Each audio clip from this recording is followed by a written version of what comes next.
शांति दोस्तों, नमस्कार।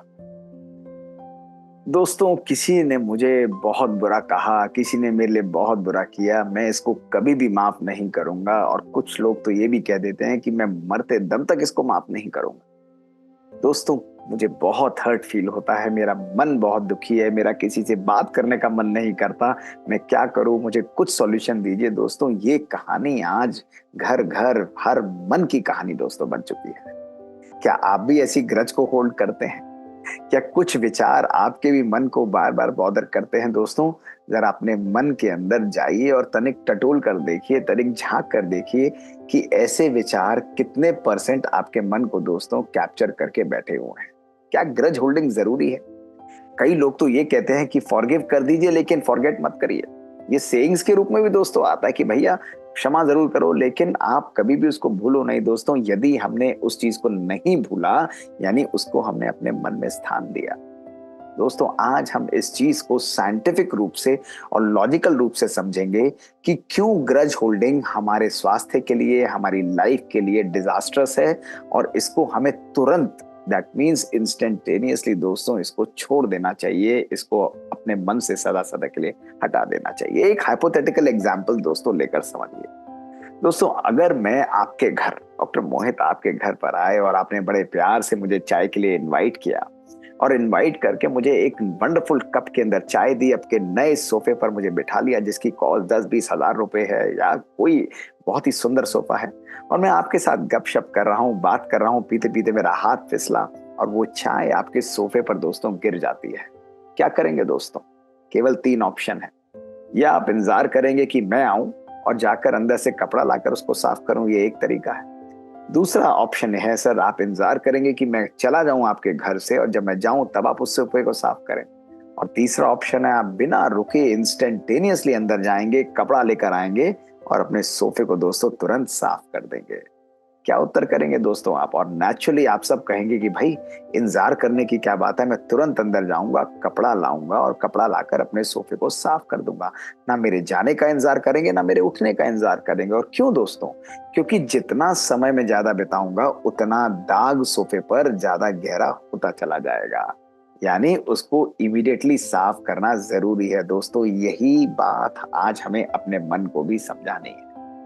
दोस्तों, जब लोग हमें कुछ कह जाते हैं, कोई बातें आ जाती हैं, संस्कार किसी के, स्वभाव किसी के, परिस्थितियां अलग प्रकार की, और वो हमें हर्ट क्रिएट करके जाती हैं दोस्तों, हम अपने अंदर के घाव को खुला रखने की कोशिश करते हैं। और हम क्या कहते हैं? हम एक्सपेक्ट करते हैं कि वो व्यक्ति आएगा, मुझे सॉरी कहेगा, और जब वो सॉरी कहेगा तब मैं अपने घाव को अपने अनुसार उसको बंद करूंगा या करूंगी। दोस्तों, पॉसिबिलिटी है वो व्यक्ति आए ना, पॉसिबिलिटी है वो व्यक्ति आए तो उसी बात को रिपीट करके उससे भी ज्यादा गहरा घाव आपको देकर चला जाए। दोस्तों, दर्द किसको होगा? दर्द आपको होगा, कष्ट आपको होगा, दुख आपको उठाना पड़ेगा दोस्तों। इसलिए समझदारी क्या कहती है? इंतजार मत करिए, इमीडिएटली इंतजाम करिए, उस घाव को क्लोज कर दीजिए दोस्तों, वरना उसका दर्द और उसका कष्ट हमें ही भोगना पड़ता है। दोस्तों, इसके पीछे बहुत पावरफुल साइंस रन करती है। दोस्तों, साइंस ये कहती है कि जब भी हमें कोई चीज हर्ट करती है, जब भी कोई चीज हमें परेशान करती है, इसको समझिएगा, हमारा ब्रेन हार्मोन्स रिलीज करता है। वो नेगेटिव हार्मोन्स इन्फ्लेमेशन को बढ़ाते हैं और इन्फ्लेमेशन को बढ़ाते हुए उसको प्रोटेक्टिव मैकेनिज्म की तरह एक्ट करने की कोशिश करते हैं। लेकिन इस प्रोसेस में हमारे शरीर को कहीं ना कहीं हार्म भी पहुंचा जाते हैं। तनाव बढ़ता है, ब्लड प्रेशर बढ़ता है, हार्ट रेट बढ़ता है दोस्तों, हमारी ब्रीदिंग बढ़ती है, हमारा सिंपैथेटिक सिस्टम स्टिमुलेट होता है।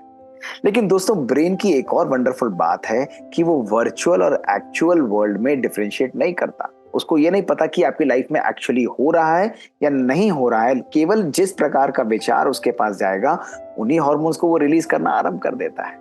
तो दोस्तों, पहली बार तो किसी व्यक्ति ने आपके साथ किया और आपके ब्रेन में हार्मोन्स रिलीज हुए, लेकिन दोस्तों जब उस बात को हम अपने मन में रख लेते हैं, उसको स्थान दे देते हैं और बार बार उसको सोचते हैं, ग्रज होल्डिंग को अपने मन में जागृत करके उसको सोचते हैं दोस्तों, हमारा मन, हमारा ब्रेन इसी प्रकार से निर्णय करता है कि भाई जैसे इनकी लाइफ में ये हो रहा है, और उन्हीं नेगेटिव हार्मोन्स को वो रिलीज करने लगता है, उसी मात्रा में और कभी कभी उससे ज्यादा मात्रा में रिलीज करने लगता है।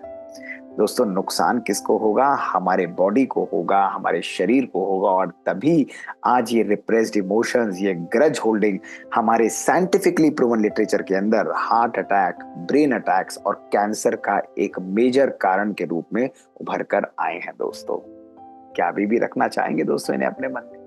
आज समझिए, आज सोचिए कि लोग और परिस्थितियां मेरे अनुसार नहीं होंगी दोस्तों, लेकिन एक बात जो आज आपको पहली बात आज समझनी है कि जितना ज्यादा और जितना गहरा घाव मैं अपने मन पर रखूंगा, उतना दर्द मुझे ज्यादा होगा और उतना कष्ट मुझे ज्यादा सहन करना पड़ेगा दोस्तों। इसलिए इसको जितना होल्ड करेंगे उतना नुकसान मुझे है। जल्दी इसको साफ करिए।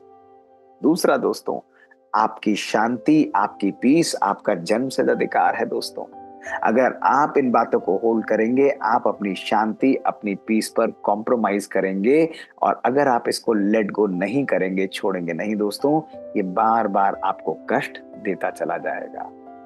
तीसरी बात दोस्तों जो आज आपको समझनी पड़ेगी, हीलिंग एक आपकी कॉन्शियस चॉइस है। कोई आपका इलाज नहीं कर सकता जब तक आप स्वयं उसके लिए तैयार ना हो दोस्तों। इसलिए अपने मन, अपने जीवन में इस कॉन्शियस चॉइस को क्रिएट करिए, इसको उत्पन्न करिए दोस्तों। आप जितनी कॉन्शियस चॉइस अपने मन के अंदर संकल्प लाकर अपनी हीलिंग को क्रिएट करेंगे, उसको जनरेट करेंगे, इन बातों नेगेटिव को हटाएंगे दोस्तों, उतना हल्का, उतना इजी आप महसूस करेंगे। कोई भी आपके लिए बात नहीं कर सकता दोस्तों। चौथा मंत्र, nobody is going to do it for you. यदि आप सोचे कि कोई व्यक्ति आपके लिए मेडिटेट करे, कोई व्यक्ति आपके लिए हीलिंग करे दोस्तों, वो केवल फैसिलिटेट कर सकता है, लेकिन करना आपको ही पड़ेगा। हल्का रहने के लिए, डबल लाइट रहने के लिए दोस्तों, सबसे इंपॉर्टेंट तरीका है अपने मन को निर्बोझ बनाइए, अपने मन को रोज साफ करिए दोस्तों। ग्रज होल्डिंग एक अभिशाप है हमारे लिए। ग्रज होल्डिंग एक बहुत नेगेटिव चीज है हमारे लिए, और जितना हम इसको होल्ड करेंगे उतनी बीमारियां, उतनी जीवन के अंदर परेशानियां बढ़ती चली जाएंगी। हमारी परफॉर्मेंस पर असर होगा, डिस्ट्रैक्शन के रूप में ये कार्य करेगा, हमारी सोचने और समझने और निर्णय करने की शक्ति पर असर डालेगा। और इसका केवल एक तरीका है, दिल और मन से उस व्यक्ति, उस परिस्थिति को क्षमा करिए, उसको रिलीज करिए और उसको उड़ जाने दीजिए। बैठिए थोड़ा पल योग के अंदर, मेडिटेशन के अंदर बैठिए और क्षमा करिए और क्षमा मांगिए। यदि आपसे गलती है तो आप हाथ जोड़कर क्षमा मांगिए। यदि वो व्यक्ति आपकी बात नहीं सुनता है तो भी कोई बात नहीं दोस्तों, केवल मेडिटेशन में बैठ के उसको इमर्ज करके संकल्पों के द्वारा अपनी अपॉलॉजीज को कन्वे करिए दोस्तों। मन की आवाज, संकल्पों की आवाज उस व्यक्ति तक जरूर पहुंचती है। और यदि किसी ने आपके लिए बुरा किया है, उसको क्षमा कर दीजिए। तभी किसी ने कहा है, जिंदगी को मैंने कुछ इस तरह आसान कर दिया, किसी से माफी मांग ली और किसी को माफ कर दिया। दोस्तों यही हमारी जीवन का एसेंस है। तो आज के बाद नो ग्रज होल्डिंग दोस्तों। अपने मन को सदा हल्का करिए। जैसे शरीर को रोज नहलाते हैं, इसी प्रकार मन को भी स्नान कराइए, उसको भी सुंदर बातों से, सुंदर चीजों से डेकोरेट करिए दोस्तों। केवल 3 दिनों के लिए अपनी लाइफ से ग्रज होल्डिंग को हमें हटाना है, और फिर आप देखिए कैसा महसूस आप करते हैं। ये मैं आपको नहीं बताऊंगा, आप लिखकर मुझे भेजिए दोस्तों। आपकी लाइफ, आपका जीवन एक मैजिकल, एक सुंदर, एक उड़ते हुए फरिश्ते की तरह हो जाएगा। 3T सीरीज में हमारा यही प्रयास रहता है दोस्तों कि छोटी छोटी बातें यदि हम अपने जीवन में अपनाएं तो हमारी लाइफ कंप्लीटली चेंज हो जाती है। यदि आपके मन में भी कुछ ऐसे प्रश्न हैं, कुछ ऐसी बातें हैं दोस्तों, तो हमें लिख कर भेजिए। और इन बातों को, हमारा ईमेल है bkdrmohitgupta@gmail.com पर आपकी बातों को, आपके सुझावों को, आपके प्रश्नों को इन्हीं एपिसोड्स के माध्यम से लेकर हम आपके सामने उपस्थित होंगे दोस्तों। इंतजार रहेगा आपसे सुनने के लिए। शुक्रिया। ओम शांति।